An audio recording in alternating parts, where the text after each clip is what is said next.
Hey everybody, it's Jordan here. Welcome to What About the Game. Today I'm going to be talking about Morphite on the Nintendo Switch. The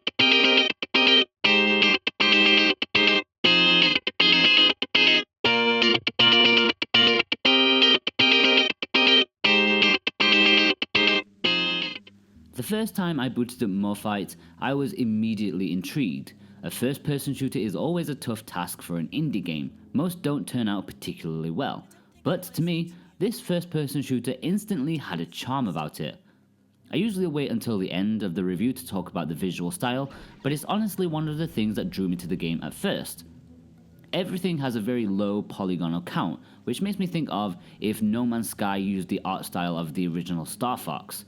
So there's that nostalgia charm, but then there's the oddly hypnotic tones of everything, right from the beginning, which just instantly put me in a relaxed mood.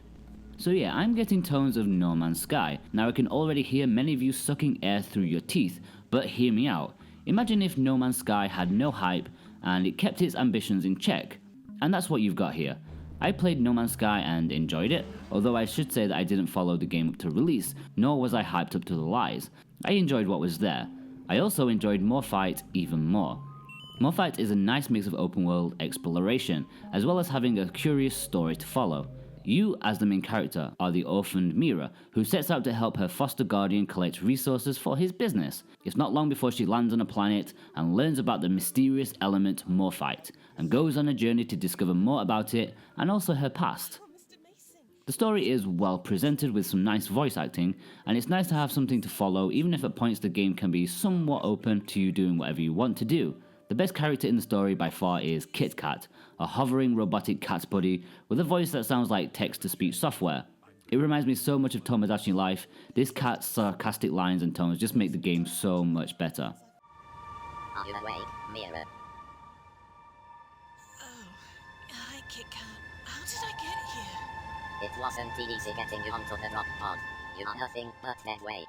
Thanks for making me feel better. Like No Man's Sky, there are different elements of the gameplay, but for the most part, you spend a lot of your time on planets, exploring the environments, and cataloguing the various life forms that inhabit them. This isn't vital for the story, but you'll want to do it, as you can trade the data you've collected for cash, which can be used to upgrade your equipment. You'll also need to defend yourself against the occasional aggressive native species, as well as other spacefaring bandits, who are also in pursuit of the aforementioned Morphite. You have your standard gun, as well as finding upgrade pods that give you new abilities, very similar to how Metroid works in that regard. You're barely into the game before you find your first one, some ion grenades which can blow up rocks. You even get a robotic pug dog that shoots lasers and helps you in battle for a short time. If that's not worth the entry price alone, then nothing is. Once I'd gained control of the main character, I started to get real vibes of a sort of cute Metroid Prime. Now, without wanting to get your hype levels out of control, no, it's not as good as a Metroid Prime game, though you can't help but see the inspiration from it. I mean, you shoot doors open for God's sake. There's a lot of exploring planets and solar systems, and you don't really need to follow the story if you don't want to. Personally, I did enjoy following the story more, since it did feel like I had a goal and a purpose to play. It's not a particularly complicated game as you do some light combat, some light platforming, and some light puzzle solving. Light is the word here, but it's nice. Morphite actually tries to include a lot, although most of the more unexpected inclusions such as space combat, trading, exploring space stations and so on are quite on the simple side. Sadly, in all its groundedness, Morphite still suffers from looking and feeling a little on the cheap side. The animation is what gives away its small independent production, and as a result you do feel like you're playing a cheap product at times, which is a shame because Morphite does have a lot to offer. The boss battles and combat as a whole, while noble, does feel a little beyond what the game is actually capable of doing. Overall, Morphite is a bold attempt from the developers. It's both ambitious and grounded, and it's a jolly good time. I think the art style is nice and the overall presentation is good, but the combat does make you feel like you're playing a bit of a cheap product at times, which is a shame. If you can get your head around that, then I do recommend Morphite to you guys.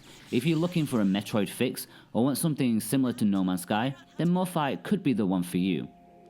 Okay guys, if you've enjoyed this review, then be sure to subscribe, that would help me out. You can read the full review of Morphite at whataboutthegame.com, and you can follow me on Facebook and Twitter if you want to. All the links are below. Thanks guys, bye bye.